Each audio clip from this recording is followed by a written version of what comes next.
Queridos hermanos, estamos muy contentos porque en este día especial, día de reposo del Señor, estamos estudiando el mensaje de Hebreos.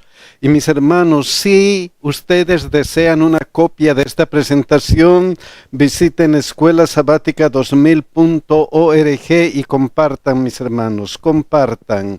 Hoy día vamos a estudiar el mensaje de Hebreos. Y vamos a orar, mis hermanos. Querido Dios que estás en los cielos, te agradecemos porque estamos listos para estudiar tu Santa Biblia y para aprender qué es lo que tú quieres que nosotros aprendamos de tu Biblia. Querido Dios, bendícenos, cuídanos y que tu Espíritu Santo nos ilumine para que hagamos tu voluntad. Cuida a todos nuestros hermanos, especialmente a nuestros hijos. En el nombre de Jesús, amén. El mensaje de Hebreos, miren el versículo de memoria, Hebreos 8:1, miren cómo empieza. Ahora bien, el punto principal de lo que venimos diciendo es que tenemos tal sumo sacerdote, tenemos tal sumo sacerdote, está hablando de nuestro Señor Jesucristo. ¿Y qué pasa con ese sumo sacerdote? El cual se sentó a la diestra del trono de la majestad en los cielos. Se sentó a la diestra del trono de la majestad en los cielos. ¿Por qué? ¿Qué pasó con Jesucristo? ¿Qué pasó con Jesucristo que le dio derecho a sentarse a la diestra del trono de la majestad en los cielos? ¿Qué pasó? Vamos a recordar Hebreos 1:1 y 2. Miren lo que dice. Dios, habiendo hablado muchas veces y de muchas maneras en otro tiempo a los padres por los profetas, en estos postreros días nos ha hablado por el Hijo, a quien constituyó heredero de todo y por quien asimismo hizo el universo. Dios nos ha hablado por el Hijo, por Jesucristo.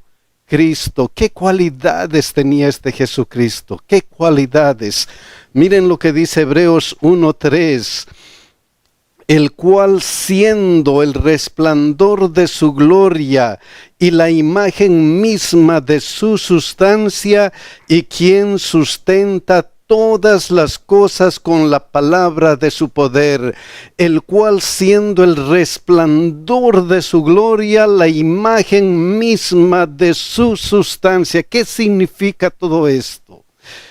¿Qué significa la imagen misma de su sustancia? El resplandor de la gloria. ¿Qué significará todo eso? Significa que Jesús era Dios. Y para ver que eso es una realidad, miren lo que dice Juan 1:1-3 y el 14. En el principio era el Verbo, y el Verbo era con Dios, y el Verbo era ¿quién? El Verbo era Dios. Ese era el Hijo, el Dios Hijo. ¿Y qué pasó con el Dios Hijo? Este era en el principio con Dios. Todas las cosas por Él fueron hechas, y sin Él nada de lo que ha sido hecho fue hecho.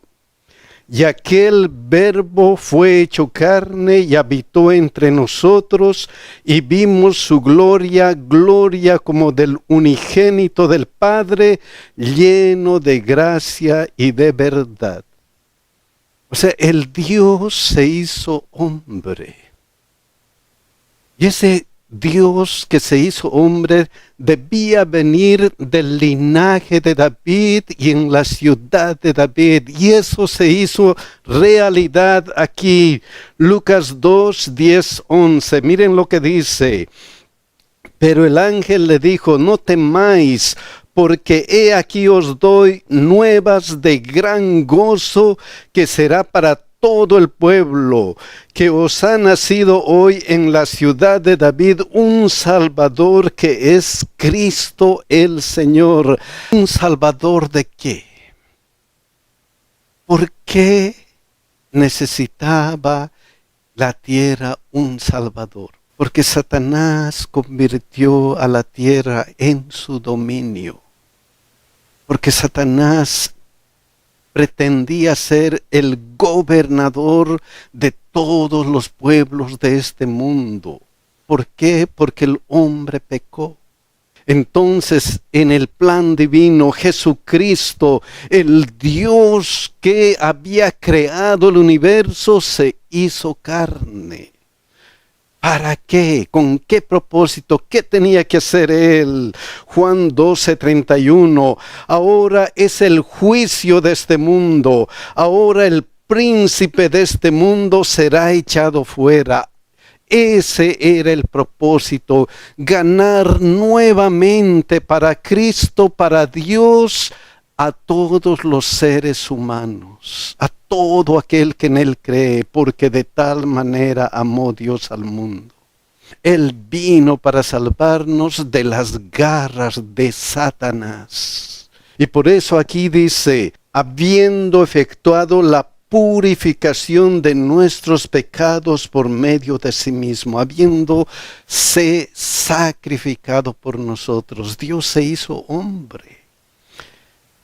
Dios se hizo hombre. Y ahora, ¿qué le pide Dios? ¿Qué le pide Jesucristo al Dios Padre? ¿Qué le pide el Dios Hijo a su Padre? ¿Qué es lo que le pide? Miren lo que dice Juan 17:4 y 5.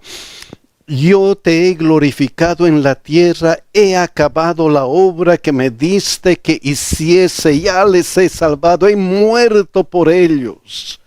¿Y ahora qué? Ahora pues, Padre, glorifícame tú a tu lado con aquella gloria que tuve contigo antes que el mundo fuese. Con esta gloria, con la gloria divina, Señor, glorifícame. Ya he sacrificado, ya he dado mi vida por el ser humano. Y por eso, cuando Él había cumplido, habiendo efectuado la purificación de nuestros pecados por medio de sí mismo, se sentó a la diestra de la majestad en las alturas, el cual se sentó a la diestra del trono de la majestad en los cielos. Y eso es importante para el ser humano, para que todos comprendan,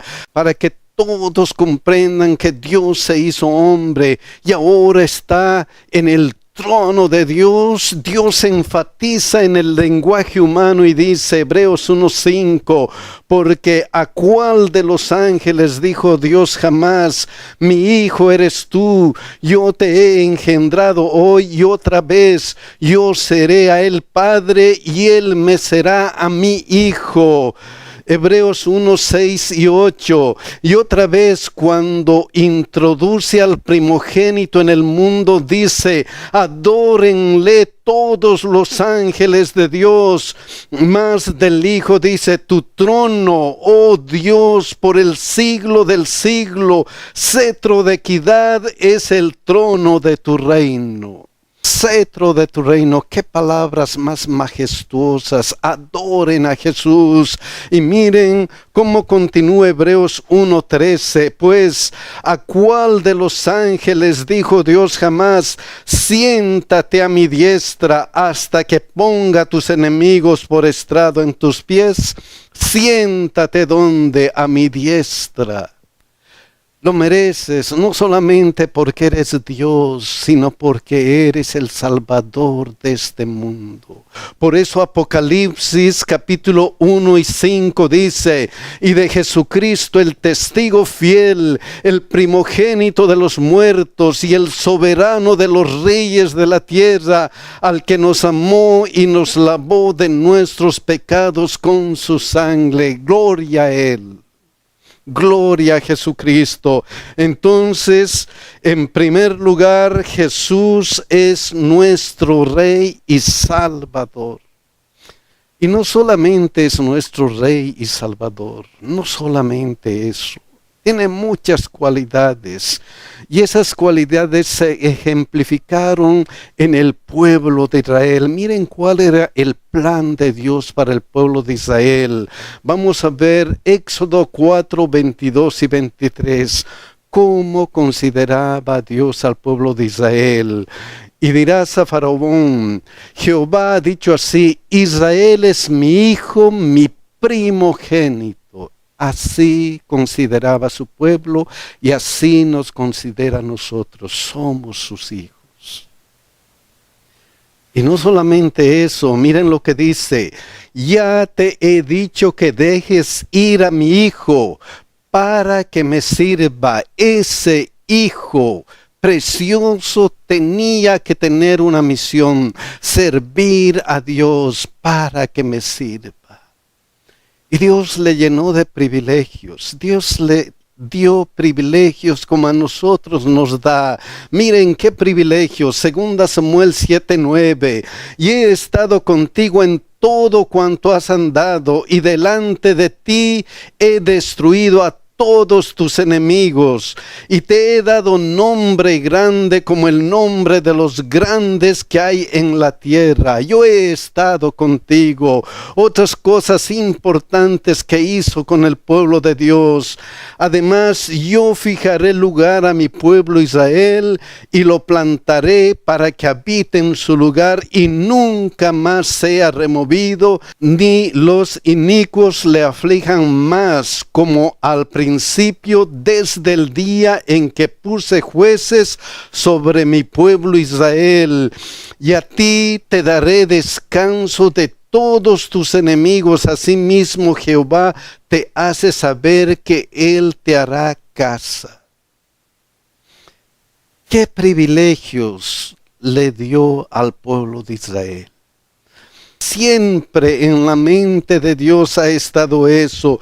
Deuteronomio 12:10, por ejemplo: mas pasaréis el Jordán y habitaréis en la tierra que Jehová vuestro Dios os hace heredar, y Él os dará reposo de todos vuestros enemigos alrededor, y habitaréis seguro.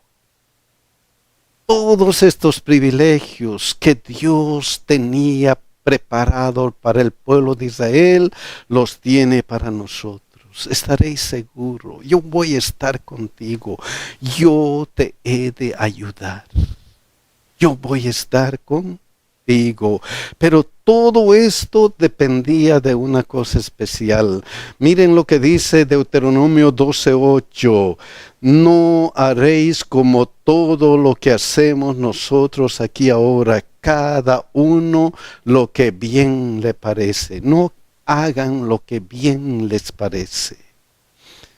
No digan: esto es lo que yo creo que tengo que hacer, esto es lo que yo creo que tengo que hacer, oh, mi opinión es esta, oh, mi opinión es esta otra, o yo pienso de esta manera, o yo pienso de esta otra manera. No, no, no, no. Ellos debían cumplir lo que dice, ¿dónde? En la palabra de Dios, lo que Dios les había dado. No hagan cada uno a su manera, sino a lo que dice la palabra de Dios. Y eso es lo que Dios nos pide a nosotros. Que nosotros sigamos lo que dice aquí en la palabra de Dios. Y dentro de todo ese esquema de la protección del pueblo de Israel, mi hijo y mi servidor, tú vas a ser grande. Eso que debía cumplirse aquí en la tierra, pero los reyes que vinieron a la tierra no cumplieron. No cumplieron, el pueblo de Dios no cumplió, y nosotros cuando vamos a la Biblia vemos cuántas veces resbaló, pero Dios tiene su propósito. mis hijos van a alcanzar la salvación. Y en ese propósito se dio esta promesa, 2 Samuel 7, 12 y 13.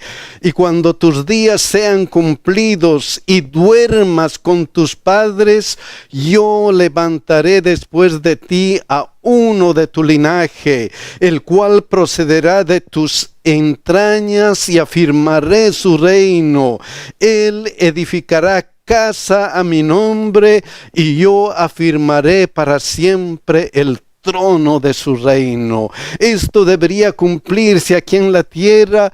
No se cumplió por el problema de la desobediencia del pueblo de Dios, pero se cumplió ¿en quién? Se cumplió en Jesucristo. Miren lo que dice Hechos 2:30.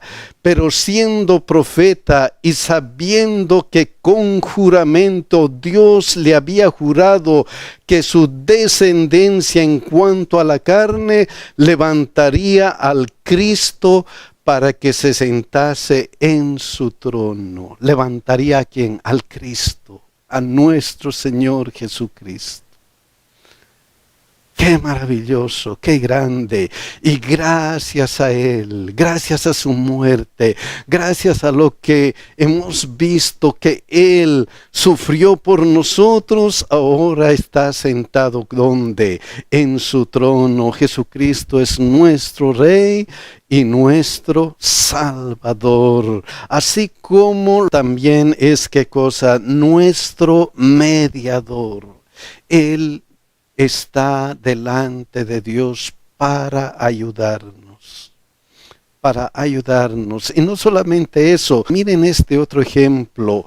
1 Samuel 8, 19 y 20. Pero el pueblo no quiso oír la voz de Samuel y dijo: no, sino que habrá rey sobre nosotros, y nosotros seremos también como todas las naciones, y nuestro rey nos gobernará. Qué pena del pueblo de Israel. Dios les dio un consejo: no, ustedes no necesitan rey. Pero el pueblo de Israel, ¿qué es lo que dijo? Queremos ser como los demás. Qué pena. ¿Cuántas veces nosotros queremos ser como los demás? Queremos hacer las mismas cosas que los demás hacen. No importa que sean malas, no importa que no estén de acuerdo a la palabra de Dios. ¡Qué pueblo de Israel! Y nosotros seremos también como todas las naciones, y nuestro rey nos gobernará. Y nuestro rey nos gobernará. ¿Quién cuidaba al pueblo de Israel? Dios. Dios les cuidaba. Pero ¿qué deseaban ellos? Miren lo que dice: y saldrá delante de nosotros y hará nuestras guerras. Si Dios no gana nuestras batallas, qué pena con nosotros. Qué pena para el pueblo de Israel. En vez de depender de Dios, en vez de tomarse de la mano de Dios, queremos ser como otros. Y solamente nuestro Rey nos va a defender de el enemigo. ¿Y qué de Dios? ¿Qué de Dios? Cuidado, mis hermanos. Cuidado que nos ocurra la misma situación. Pero aunque nosotros hacemos malas decisiones, aunque nosotros nos queremos separar de Dios, Dios nunca nos abandona. Incluso Dios utiliza estas malas decisiones para ayudarnos, como utilizó para ayudar al pueblo de Israel. ¿Querían rey? ¿O qué les vamos a dar rey? Y miren lo que sucedió, por ejemplo, con David. Miren, 1 Samuel 16, 11 y 12. Miren lo que dice. Entonces dijo Samuel a Isaí: ¿son estos todos tus hijos? Y él respondió: queda aún el menor que apacienta las ovejas. Y dijo Samuel a Isaí: envía por él, porque no nos sentaremos a la mesa hasta que él venga aquí. Envió pues por él y le hizo entrar, y era rubio, hermoso de ojos y de buen parecer. Entonces Jehová dijo: levántate y úngelo, porque este es. Levántate, úngelo, este es. David había sido ungido para que después sea rey de Israel. Rey de Israel. El pueblo de Israel decía: él nos va a defender. Y David defendió a su pueblo. Sabemos la historia de David. Sabemos la historia de David contra Goliat. ¿Qué estaba pasando en ese momento? 1 Samuel 17, 9, 10. Si él pudiere pelear conmigo y me venciere, nosotros seremos vuestros siervos. Y si yo pudiere más que él y lo venciere, vosotros seréis nuestros siervos y nos serviréis. Imagínense cuál sería el fin de la victoria o derrota de David. Imagínense la esclavitud. La esclavitud. El pueblo de Israel sería librado de la esclavitud o entraría en esclavitud completa. Ese era el fin. Y eso es lo que sucede con nosotros. Si Jesucristo venció, iba a vencer aquí en la tierra, seríamos libres. Si Jesucristo iba a fracasar, pobre de nosotros, pobres de nosotros. Miren qué prototipo. Pero seguimos. Y añadió el filisteo: hoy yo he desafiado al campamento de Israel. Dadme un hombre que pelee conmigo. Dadme un hombre que pelee conmigo. Y ya sabemos la historia. David venció a Goliat. Ya sabemos la historia. ¿Por qué? Porque estaba tomado de la mano de Dios. Miren lo que dice Isaías 49, 25. Pero así dice Jehová: ciertamente el cautivo será rescatado del valiente, y el botín será arrebatado al tirano. Y tu pleito yo lo defenderé, y yo salvaré a tus hijos. Y tu pleito que yo lo defenderé. Yo salvaré a quien, a tus hijos. Todo esto era un prototipo, una figura de lo que Jesucristo iba a hacer con nosotros. Miren lo que dice Hebreos 2, 14 al 15.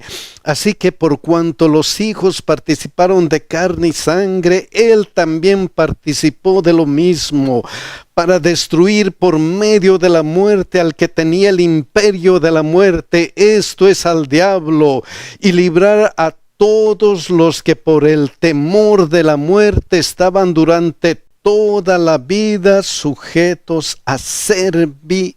Oh, mis queridos hermanos, Cristo nos libró porque Él nos defendió de Satanás. Entonces Jesús es nuestro defensor. Así como David defendió al pueblo, Cristo nos defendió a nosotros y nos va a defender. Otra cosa importante de Jesucristo está aquí. Salmo 110, 4. Miren lo que dice: juró Jehová y no se arrepentirá. Tú eres sacerdote para siempre según la orden de Melquisedec. Tú eres sacerdote ¿por cuánto tiempo? Para siempre. Para siempre. Y eso se reafirma aquí en Hebreos 5, 5 y 6. Miren lo que dice: así tampoco Cristo se glorificó a sí mismo haciéndose sumo sacerdote, sino que le dijo: tú eres mi hijo y yo te he engendrado hoy. Como también dice en otro lugar, tú eres sacerdote para siempre según la orden de Melquisedec. Tú eres sacerdote para cuánto, para siempre. ¿Y cuál era la función de los sacerdotes? ¿Cuál era la función? Miren lo que dice Levítico 1:5.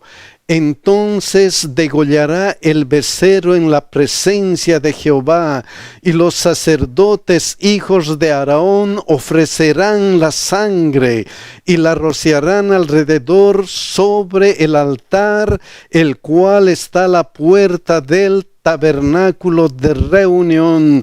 Una de las funciones del sacerdote era ofrecer los sacrificios. Miren lo que dice Hebreos 5:1, porque todo sumo sacerdote tomando de entre los hombres es constituido a favor de los hombres en lo que a Dios se refiere. Todo este sistema de sacrificios tenía que ser a favor de los hombres. A favor de los hombres. ¿Y qué más? Para que presente ofrendas y sacrificios por los pecados. Esa era una de las funciones más importantes del sacerdote, presentar sacrificios para perdón de pecados. Y eso era lo que hizo Cristo. Y eso era lo que hizo Cristo por nosotros. Miren lo que dice Hebreos 2:17 y 18. Por lo cual debía ser en todo semejante a sus hermanos, para venir a ser misericordioso y fiel sumo sacerdote en lo que a Dios se refiere, para expiar los pecados del pueblo, pues en cuanto él mismo padeció siendo tentado, es poderoso para socorrer a los que son tentados. Esa es la función de nuestro Señor Jesucristo. Entonces Jesús es nuestro sumo sacerdote que está listo para presentar su sangre delante de Dios y para perdonar nuestros pecados. Y otra cosa importante del mensaje de Hebreos está en Hebreos 8:6. Miren lo que dice: pero ahora tanto mejor ministerio es el suyo, cuanto es mediador de un mejor pacto establecido sobre mejores promesas. Es mediador de un mejor pacto establecido sobre mejores promesas. ¿Qué mejores promesas? ¿Qué son esas mejores promesas? Oh, mis hermanos, el sacrificio de nuestro Señor Jesucristo es la mejor promesa. Y es la mejor promesa porque el antiguo pacto estaba basado en el sacrificio. Todos estos sacrificios que simbolizaban el perdón de los pecados no eran otra cosa que un símbolo de ese sacrificio mejor que es Jesucristo. Es por eso que Hebreos 8:5 dice: los cuales sirven a lo que es figura y sombra de las cosas celestiales, como se le advirtió a Moisés cuando iba a erigir el tabernáculo, diciéndole: mira, haz todas las cosas conforme al modelo que se te ha mostrado en el monte. Todos esos sacrificios entonces eran figura, eran símbolo del sacrificio mejor que es Jesucristo. Por eso dice: mejor pacto establecido con mejores promesas. Y ese mejor pacto en Hebreos 8:10 se refleja en esto: por lo cual este es el pacto que haré con la casa de Israel después de aquellos días, dice el Señor. ¿Qué pacto? ¿Qué pacto? Miren lo que dice: pondré mis leyes en la mente de ellos, y sobre su corazón las escribiré, y seré a ellos por Dios, y ellos me serán a mí por pueblo. Qué hermoso pacto. Dios quiere poner en nuestro corazón sus leyes. Dios quiere poner en nuestro corazón sus mandamientos. Lo que Él nos ordena aquí en su Santa Biblia quiere poner en nuestro corazón. Eso es lo que Él desea hacer para que nosotros podamos ser fieles seguidores de su voluntad. Ahora Él quiere gobernarnos por siempre y para siempre. La pregunta es, mis hermanos, ¿vamos a dejar que Dios sea el soberano de nuestro corazón? ¿Sea el rey de nuestro corazón? Oh, mis queridos hermanos, ojalá que hagamos esa decisión. Que Dios nos bendiga y que Dios nos ayude, mis hermanos.